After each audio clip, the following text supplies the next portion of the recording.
And then in verse 24, again, we have the word gar in the Greek, for, which means whenever you see the word for at the beginning of a verse, the for is answering to the previous statements. Christ entered not into the holy places made with hands, but which are copies of the true things, right? He didn't go down to the earthly tabernacle and say, okay, I need to go into the earthly holy of holies and present myself. No, he died outside the gate. He died on a cross, and therefore he was laid bare before God.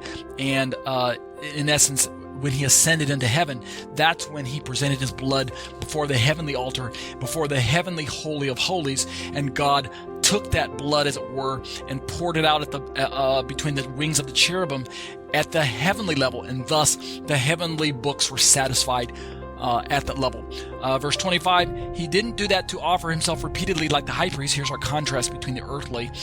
Just like the high priest enters to the holy places every year. Of course, this is Yom Kippur language, because when he says every year, he's talking about the Yom Kippur ceremony that happened once a year, with blood not his own, right? The priests here on earth couldn't bring atonement at a corporate level with their own blood.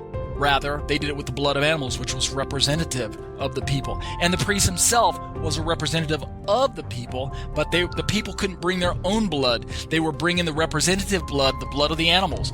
If they brought their own blood, well then, number one, they're not sinless. And number two,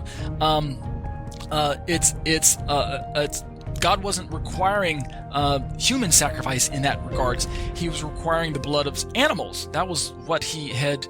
He was requiring the representative. God isn't asking us to die for our own sins, is what I'm trying to say. God is asking us to confess our sins and to surrender to Yeshua and allow Yeshua's blood to apply to our lives. If you take your own life, you're not going to pay for your own sins.